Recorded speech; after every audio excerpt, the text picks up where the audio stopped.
Welcome to the Chautauqua Hospice and Palliative Care Social Media Series Initiative. My name is Sandy Harrell. I'm a Chautauqua Hospice and Palliative Care nurse, and Lila Denoya is our Spanish interpreter for Chautauqua Hospice and Palliative Care. Intending to inform the Chautauqua community on the services Chautauqua Hospice and Palliative Care provide, we have developed a comprehensive video series of conferences on services and programs available to the family, patients, and community at large. There are helpful reasons for reaching out to Chautauqua Hospice and Palliative Care. First of all, Chautauqua Hospice and Palliative Care can improve quality of life. Hospice puts the wishes front and center of the person affected by illness. It helps you communicate with doctors and other health professionals. Hospice gives your family much needed support. Chautauqua Hospice and Palliative Care accepts health insurance, Medicare, Medicaid, which pay for all of CHPC's services. CHPC cares about you and your family. Every month, the CHPC staff inform about other specialized services and treatments and therapies to relieve family and patients' physical and emotional pain with critical and serious diagnoses at any age and any stage. Today, I am absolutely thrilled to be able to introduce Laura McCollough. She is our resident director of our new hospice residence that is in process of being opened soon. So, which is located in Lakewood next to our regular office. And our guest speaker is Laura. Welcome. Thank you. Wait. Bueno, voy a traducir lo que dijo la enfermera Sandy para que tengamos conocimiento. Bienvenidos a estas series informativas de Chautauqua Hospicios y Cuidados Paliativos. Sandy Harley es la enfermera que trabaja en Chautauqua Hospicios y Cuidados Paliativos y yo, Laila Denoya, intérprete en español. Con la intención de informar a la comunidad de Chautauqua County sobre los servicios que ofrece Chautauqua Hospicios y Cuidados Paliativos, hemos desarrollado una serie de charlas sobre los servicios y programas disponibles para las familias, los pacientes y la comunidad en general. Hay varias razones por las cuales hemos buscado la manera de hacerles llegar la información sobre los servicios y programas de Chautauqua Hospicios y Cuidados Paliativos. La primera razón es mejorar la calidad de vida del paciente y de la familia. ¿Por qué? Porque Hospicio pone en primer lugar los deseos, las voluntades, sus dudas y tratamos de ayudarle a comunicarse con su doctor o cualquier otro personal en el área de la salud. Chautauqua Hospicios y Cuidados Paliativos le da a su familia el apoyo que usted necesita, incluyendo información sobre los seguros de salud como Medicare, Medicaid o otra forma de pago. ¿Por qué? Porque Chautauqua Hospicios y Cuidados Paliativos se preocupa por usted y por su familia. Cada mes, el personal de Chautauqua Hospicios y Cuidados Paliativos informó sobre los diferentes tratamientos de salud, terapias, todas para aliviar el dolor emocional y físico de la familia y pacientes ante un diagnóstico de salud crítico a cualquier edad y en cualquier etapa de la enfermedad. Hoy tenemos una entrevista muy especial de Chautauqua Hospicios y Cuidados Paliativos. Hoy vamos a hablar de la primera casa, la casa Star de Hospicio. Nuestra invitada hoy es Laura McCollough, que es la directora de la casa y nos va a informar sobre los servicios que esta casa ofrece a la comunidad de Chautauqua County. Bienvenida. Yeah. Gracias. Yeah. And once again, of course, welcome, Laura. And so thrilled to be having a dream come true, which is the hospice residence of Star House. Definitely. Welcome. Can you Thank you. tell us just a little bit about yourself? Well, I've been a nurse since 1983. I've worked in just about every area of nursing, including intensive care, home care, assisted living, and a lot of experience in long-term care. When I was working on my bachelor's and master's degrees, I did internships with hospice. Yes. And so it's always been a particular interest. My master's degree is with a concentration in ethics. So it's been very, something I've been very interested in, and also something that's touched my own life. When we talk about all of us being familiar with hospice care, two very important people in my life, my mother and my godmother, we had hospice services for both of them, and I was the caregiver.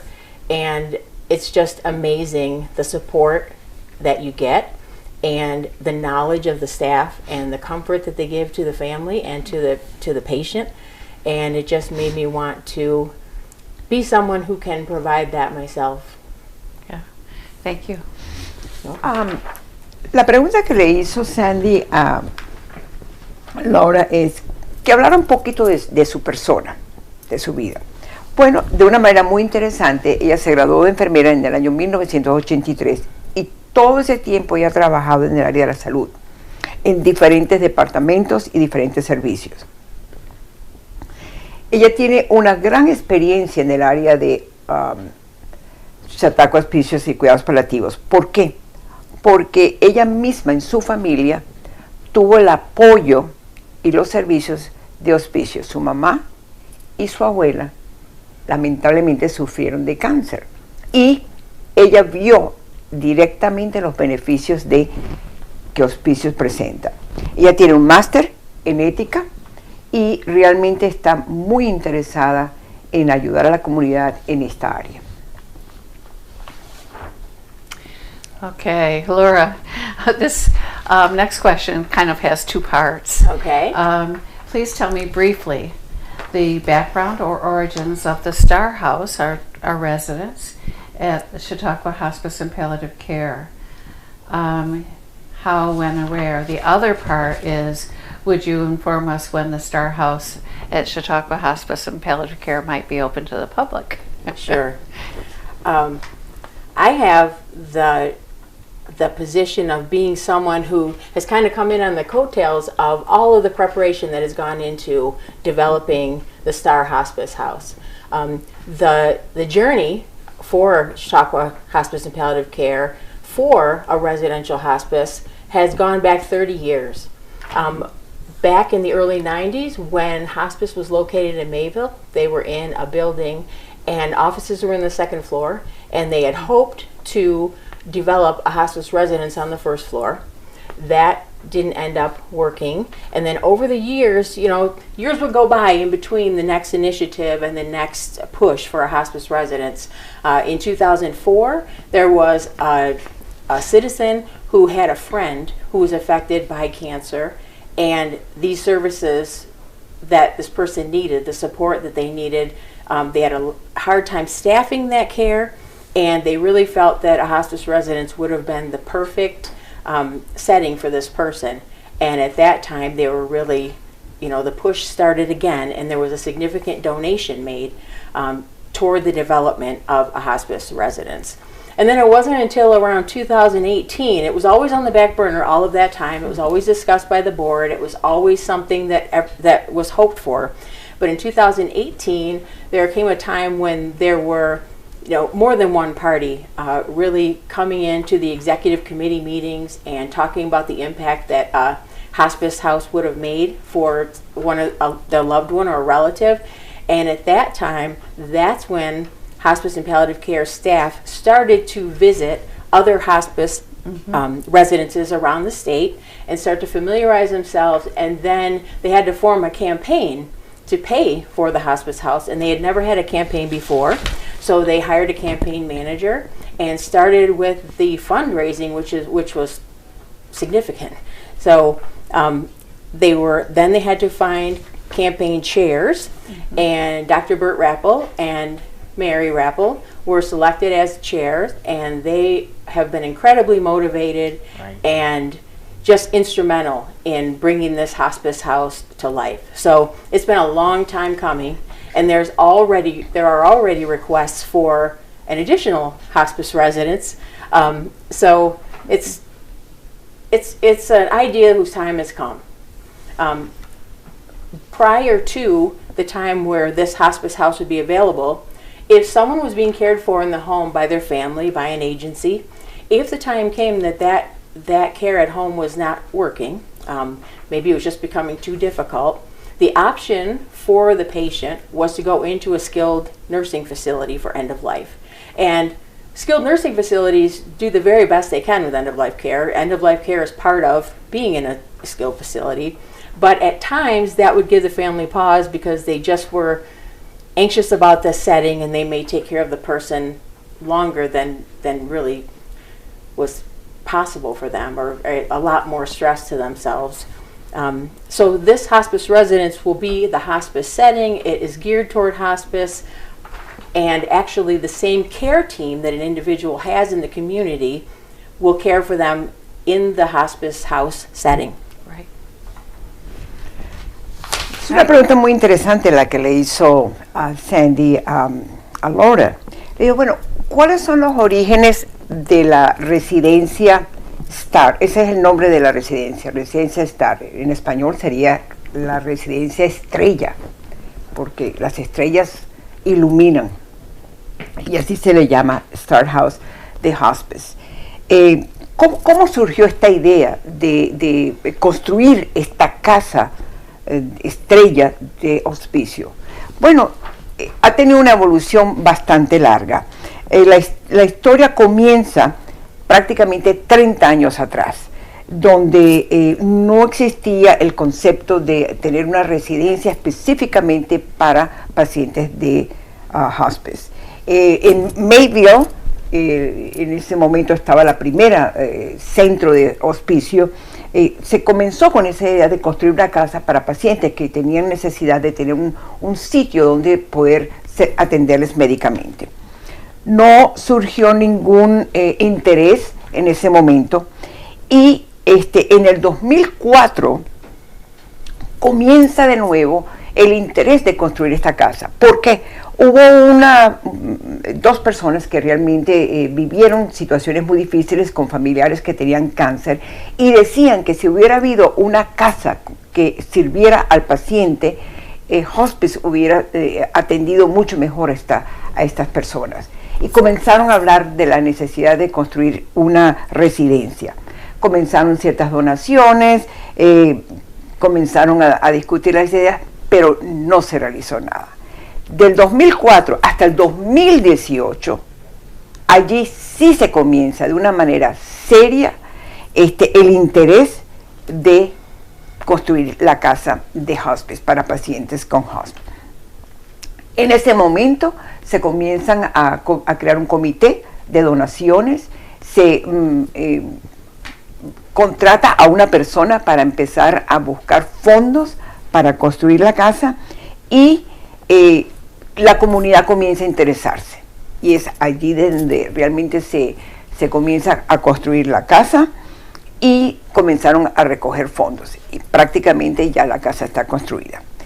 Antes de esta opción de construir una casa para los residentes que estén interesados en recibir los servicios de hospice, la única opción que tiene la familia es colocar al paciente en una nursing home, que por lo general son atendidos por el personal del nursing home, pero no por el personal de hospicio directamente. Eso es una opción, pero no es tan satisfactoria ni tan completa como tener una casa donde el mismo personal que está atendiendo al paciente de hospice, ese mismo personal va a continuar atendiéndolo, pero ya en el Star House. ¿Por qué? Porque ellos están allí comprometidos para seguir la atención médica del paciente. Esa es, digamos, la historia de cómo comenzó. Fíjense ustedes que llevó más de 30 años construir, pero ya se ha construido, y eso es lo más importante. Yeah.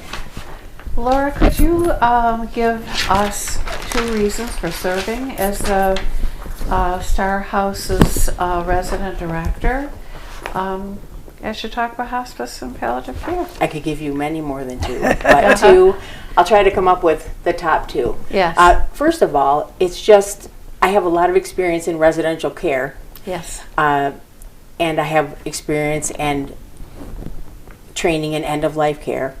And it's just such a unique opportunity. I didn't really think this would come along in my career. And the opportunity to be there, help people, be there in their time of need. I used to work in intensive care, and I used to think you were there at some of the most stressful times in people's lives. You were the person they would remember. What you did and what you said to them really had tremendous impact. And I think it's the same with hospice care. You have one chance to get it right. And I have background with families and helping them and supporting them. I love to work collaboratively, and the hospice team is fantastic.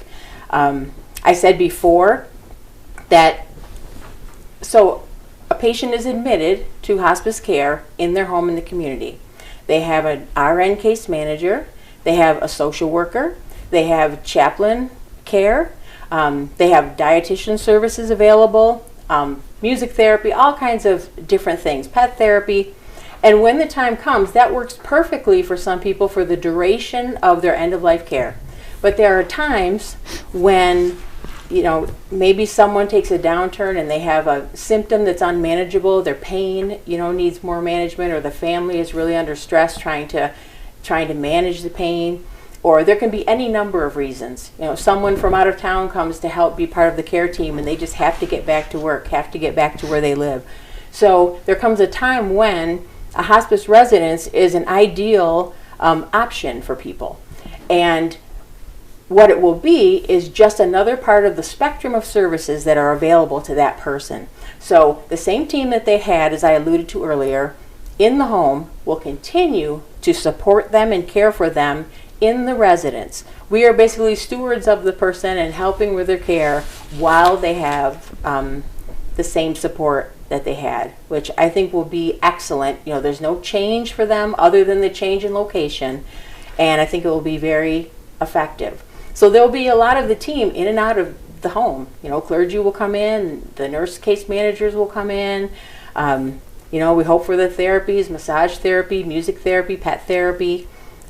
So to get back to the question, just having all of those options available to people and having them within my network and having them available to provide to people is one reason why this position is just so intriguing, and I think we'll really be able to do an excellent job. And all of the people who came before me are the ones that are going to help me and ensure that I can do this correctly. And I'm so appreciative of that and really respectful of all the work that's gone into the preparation and building of this home before I even came along. And I think a second reason is, as I said before, having had hospice touch my own life and having been the benefactor of that kind of care and support, I really want to provide that for people. So the opportunity is really great, and I look forward to it very much. Thank you. Bueno, Sandy le preguntó a Laura que le diera 2 razones por la cual ella fue seleccionada como la directora de la Star House de Hospice. Ella dijo que tenía más de 2 razones, pero centralizó la primera, la gran experiencia profesional que ella tiene en el cuidado del paciente con larga estadía en un hospital o en una residencia geriátrica. Ella tiene muchísima experiencia en esa área como enfermera, sobre todo en el área de pacientes que han tenido una enfermedad por mucho tiempo, de manera tal de que para ella es una oportunidad servir a pacientes cuando estén en esta casa Star. Su trabajo ha sido más que todo en el área de cuidados intensivos, lo que conocemos nosotros como ICU, que es el cuidado intensivo del paciente cuando está prácticamente al final de la vida o con una enfermedad muy crítica. Eso requiere de ella tener un equipo de trabajo en colaboración y aparte de eso, un cuidado permanente del paciente. Como directora, ella va a estar allí, permanentemente atendiendo las necesidades, tanto del paciente como de la familia. Y para ella le gusta ese trabajo. También reconoce de que al ser directora, ella va a trabajar con un equipo, el trabajador social, el representante de cualquier fe religiosa, los terapistas del lenguaje, terapistas de masajistas, la trabajadora social, es decir, un equipo que va a ayudarla a ella en la residencia, sobre todo al final de la vida del paciente, porque ella lo que quiere es proporcionar calidad en la salud del paciente en ese momento. La otra razón que ella dio es que como ella fue una beneficiaria de los servicios de hospice, al atender a su mamá y al atender a su abuela, ella quiere devolver ese mismo servicio a la comunidad de Chautauqua County. Los que vayan a estar en esta residencia, ella los va a atender con el cuidado como que si fuera su familia y eso va a ser la diferencia. Laura, what are, from your point of view, the three primary responsibilities as a Star House's resident director working for Chautauqua Hospice and Palliative Care? I think some of the top responsibilities, first of all, is being able to maintain a continuity of care for the residents of the Star House. So being able to accept that person with the full cooperation of the team so that you're aware of their needs to the extent possible. Some of those may be different in the residents. And to be, next would be accommodating to families. It's a beautifully decorated residence. That can't be overstated. All the colors are very serene and there are, thought was given to accommodate residents and their families as much as possible. So in each residential suite where the resident has a bed, there is a pull-out sofa in that room so the family can stay with them. Also, there is a residential portion of the facility with 2 bedrooms at this time so that family could be accommodated in the near the residence, not in the room, but in the residence itself. So that's a responsibility. And then also just being able to coordinate, to manage staff, and to uphold a standard of care. You know, it's okay if I have a certain standard of care and if I treat people a certain way, but my job is to make sure that everyone who works there, the home health aides, the LPNs, anyone who makes contact with these residents and families upholds the standard that we have as an agency and makes the experience for the resident and the family as you know, comfortable and smooth and helpful as possible. La pregunta es, ¿cuáles serían las responsabilidades de ella como directora? O sea, ¿cuál es su mayor responsabilidad? Ella dijo, la primera responsabilidad que yo tengo como directora es mantener la continuación del cuidado que se le está dando al paciente cuando sale de su hogar para esta residencia. Eso para ella es la primera responsabilidad.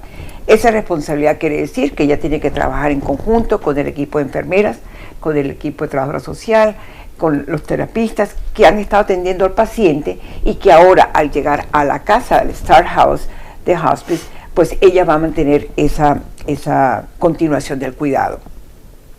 De manera tal de que buscará que se le proporcione un gran acomodo a la familia, que la familia se sienta a gusto en Star House.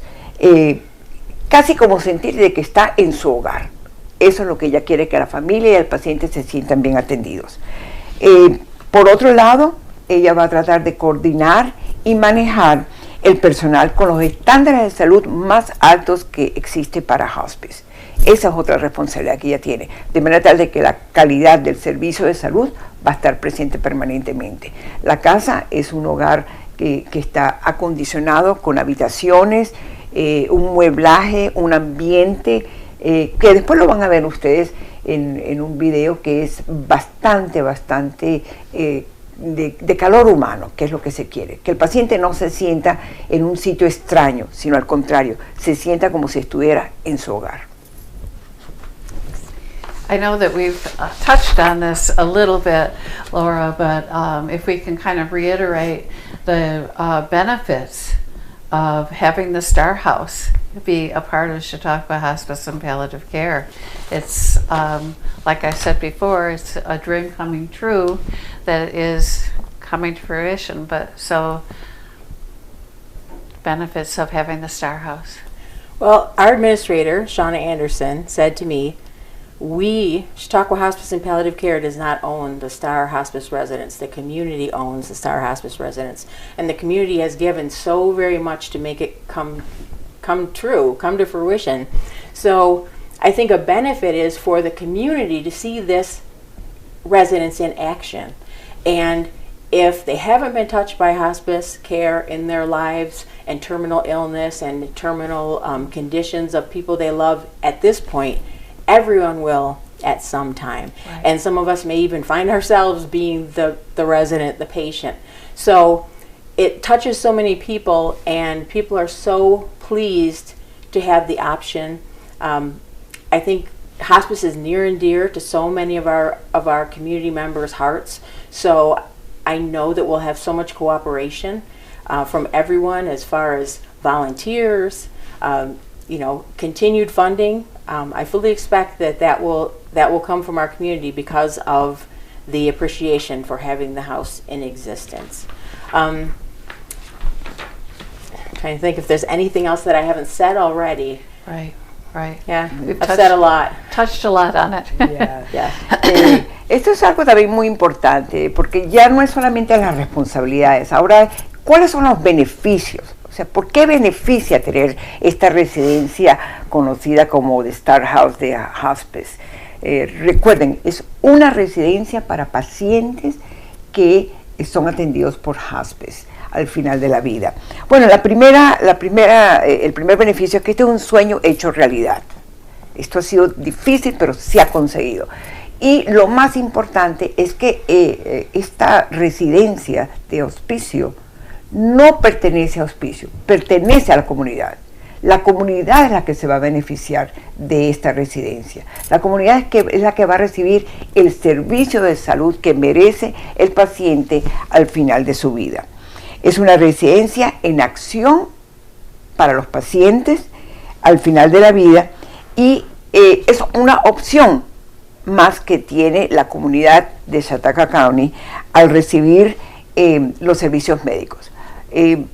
Otro beneficio es que va a haber mucha cooperación, va a haber donaciones, va a haber voluntarios que quieran ayudar en esta casa y nosotros le damos la bienvenida para eso. Esos son los beneficios que ofrece la residencia de Star. And I would just like to add that the term person-centered care, person-directed care, those terms are tossed around a lot now as people in healthcare and staff in healthcare really try to tailor plans of care and tailor things to what an individual needs. And that is very important, and we really want to tailor our care, as the program already does, to an individual specific needs. I've been working on policies for the residents, and I was working on one for medications yesterday. And there are policies for a specific time. If you have a morning pill, it will be at 8 o'clock, and this pill will be at this time. And you have to have that for structure, but I have every intention to speak with people, learn what works best. They probably had a medication routine at home. Maybe there are two meds they can't take together, to really individualize the care, individualize the experiences. Is there anything someone still wants to do? Is there an experience they want to have? Is there a particular person they want to visit? Anything we can do to meet that person's needs and offer them the experience that will be helpful for them and comforting for them. Esto es un punto muy importante el que habla Laura, porque el enfoque que se está tomando para el servicio de hospicio está centrado en el paciente. Ese es el enfoque. Un enfoque de salud centrado en el paciente, en la salud, alrededor de las necesidades del paciente. Ese es el enfoque que se está tomando. Ella está elaborando ahorita las políticas para darle estructura a la casa, y una de las políticas, por ejemplo, es la de medicamentos. Entonces ella considera que para poder dar esta política, ella va a hacerlo de una manera individual. Una familia con su paciente en la residencia de repente tiene un enfoque de cómo dar las medicinas. Ella escuchará, trabajará alrededor de eso, siempre teniendo presente la necesidad del individuo, la necesidad del paciente, y trabajando con la familia. De manera tal de que es una atención centrada en el paciente, es una atención individualizada. Laura, when somebody is given a notice of a terminal illness, it affects everybody. It affects the person, it affects their family and friends. So why do you think it's essential for families who have a family with a terminal illness diagnosis to contact Chautauqua Hospice and Palliative Care? I think at one time there was a bit of reluctance. There was some reluctance to recognize the terminal diagnosis. There was a feeling of, wanting to continue to fight something, for an indeterminate period of time. That was really the thought process in the medical community.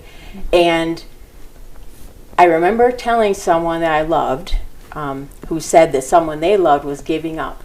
And I said, there's a difference between giving up and accepting.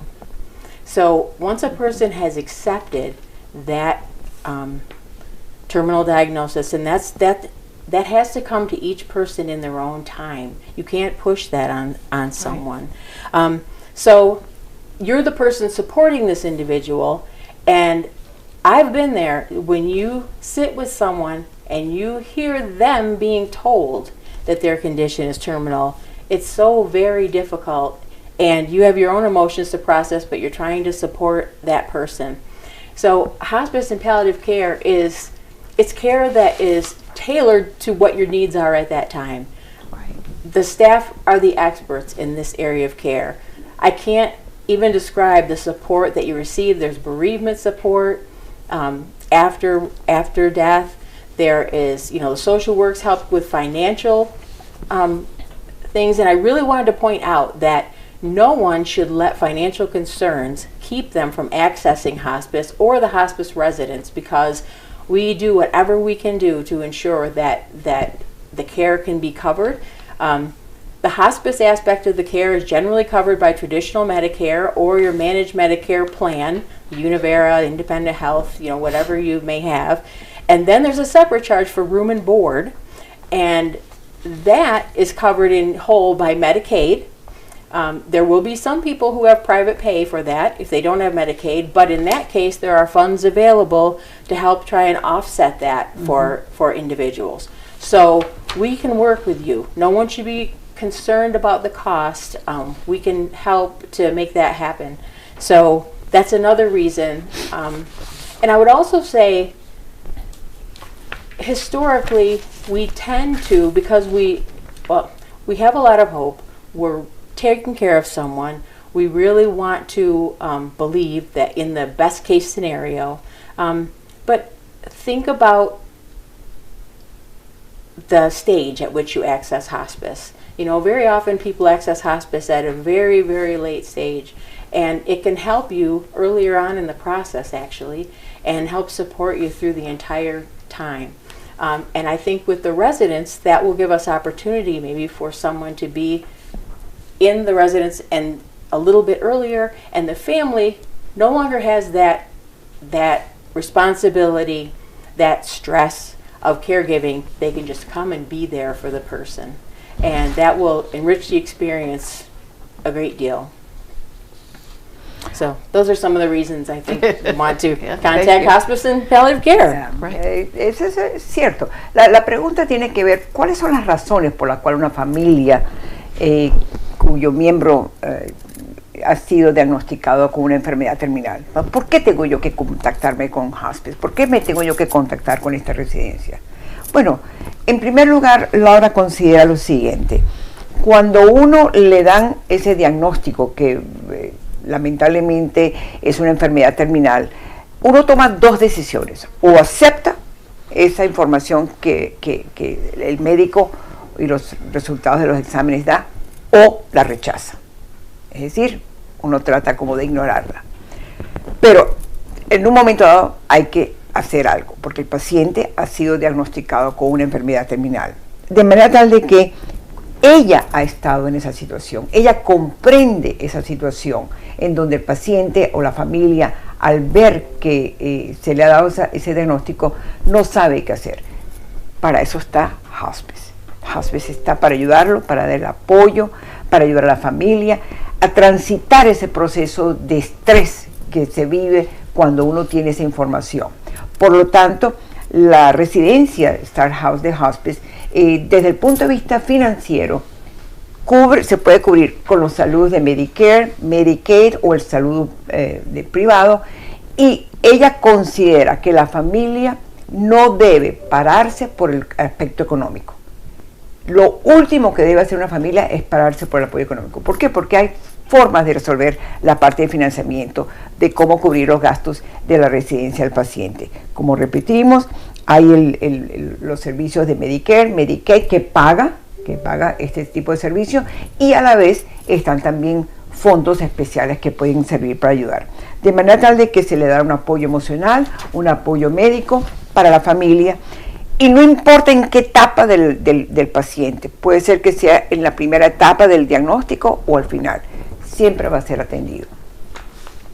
And I would add also, I wanted to mention that there are so many costs associated with medical care, and by the time someone is accessing hospice care, often they just have had so many co-pays, so many, maximum out of pocket. There's just so much to do that. So I did mention that Medicaid covers room and board, and it's possible that a patient may not be eligible for Medicaid early in the process, but they may become Medicaid eligible later, and our social workers can help you to apply for Medicaid. And if we know that the Medicaid process is put into place, then we will wait, and when Medicaid is in place, it will pay retroactively back to the date of admission. Right. So all of that we can help you with, and it's really it's a daunting process, but when you have support, it's so much smoother and so much easier. So I wanted to be sure and mention that.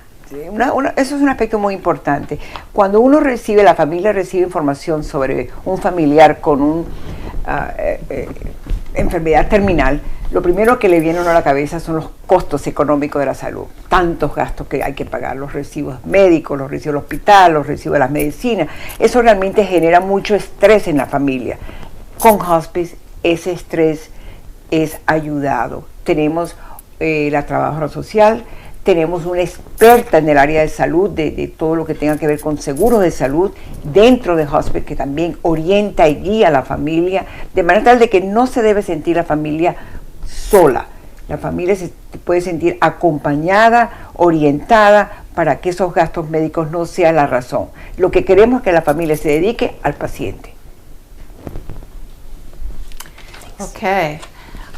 We at Chautauqua Hospice and Palliative Care have a whole team of people that if you have a question or a concern, or you just want to know about eligibility for care, it's really important that you feel free to call or look up on our website, chpc.care, or call our office at 716-338-0033. But Laura, I'd like you to let people know that they can contact you if they have any questions about the residents or anything like that. Absolutely. So my direct number at my desk is 716-338-0033, and that's for extension 205. My cell phone number for work is 269-4448. So please feel free to contact me at any time. I'm happy to talk with you and explain. And if this has interested you in joining our team as someone who works in the hospice house, feel free to contact us. The house will be staffed with myself as the nurse during the day and 2 home health aides. In the evening it will be 1 LPN and 1 home health aide. And then overnight it will be 1 LPN and 1 home health aide. And then we have a pool of per diem casual staff who can help fill in for the days off and vacations and that kind of thing. But when I explain the care that we hope to deliver and the atmosphere that we hope to achieve, I'm hoping that that interests some of you in coming along and talking to us. And certainly anyone with bilingual skills would be a real asset. Absolutely. Yeah. Lo importante aquí es que hay muchas formas de comunicarse con Hospice, pero para comunicarnos directamente con Laura, ella da en primer lugar el teléfono de Hospice, que es 716-338-0033, y la extensión de ella directamente es el 205. Repito, 716-338-0033, y la extensión directa para hablar con Laura es 205. El celular de ella es el 716-269-4448. 269-4448. Contáctese con ella, ella responderá su llamada, todas las preguntas, todas las dudas, y aquellos que estén interesados en trabajar con Hospice pueden contactarse con ella, aplicar, y si son bilingües, bienvenidos, porque necesitamos gente que hablen los 2 idiomas. No solamente español, puede ser otro idioma, puede ser chino, puede ser cualquier otro idioma. Se necesita gente bilingüe. Así que de manera tal se pueden contactar con Hospice porque estamos interesados en contratar. Okay, thank you, Laura, so much. This is so timely, and it's so exciting to know that our Star Hospice residence is gearing up to be open. We don't have a firm date yet, but it is coming. And and I will add, I talked about the 30-year progression to gain a hospice residence. Well, didn't we end up creating the hospice residence in the year of the pandemic, in the year of supply shortages, in the year of very expensive construction supply costs? So it's been a challenge, and the opening date naturally has kind of been pushed forward a few times as we try to complete the residence. At this time, we are hoping to be able to open in February. There has to be a Department of Health survey for health and safety code and also clinical. They need to come in and evaluate how we're going to run the operation. And then once we have approval, then there will be a grand opening and ribbon cutting, and then we will be able to open. Right. I also wanted to say that yes, we have a waiting list, and we will have a waiting list at all times, but it's not necessarily first come, first served. At the time that any bed becomes available, we will look across the agency at everyone and their needs, and we'll try to go with the critical nature of need first. Right. So, but we will keep you informed every step of the way, and we're being very transparent about that. But just wanted to let you know that. Sí. En este momento no se sabe específicamente la fecha de cuándo se va a inaugurar la casa de Hospicio Star. Claro, estamos en una etapa de la pandemia, los costos son muy altos, ha habido retraso en la construcción producto de la pandemia, pero está prácticamente lista. Va a ser para febrero del 2022, va a haber una inauguración, de manera tal de que se anunciará esta información. Así que hay una lista de espera de pacientes, ya hay personas que quieren entrar a la casa, hay un proceso de admisión basado en la necesidad. y esa evaluación la hace la directora.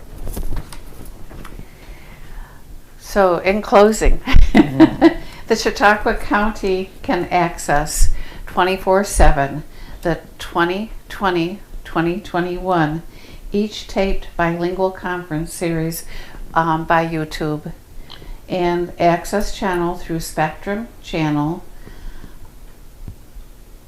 0313. Website is www.chpc.care. The Chautauqua Hospice and Palliative Care phone number, as I will reiterate, is 716-338-0033. And thank you. Thank you. La comunidad de Chautauqua puede contactar y puede ver todos estos videos que hemos preparado de manera bilingüe en la página de Chautauqua Hospice, que es www.chpc.care. Esa es la página, ahí pueden encontrar esta entrevista, está ya grabada y la pueden escuchar cuando quieran. El teléfono de Chautauqua es 716-338-0033. Muchísimas gracias, Laura, por haber dado esta información tan importante. Éxito en tu trabajo como directora y que tengan unas felices fiestas de Navidad y un próspero año nuevo 2022. Muchas gracias.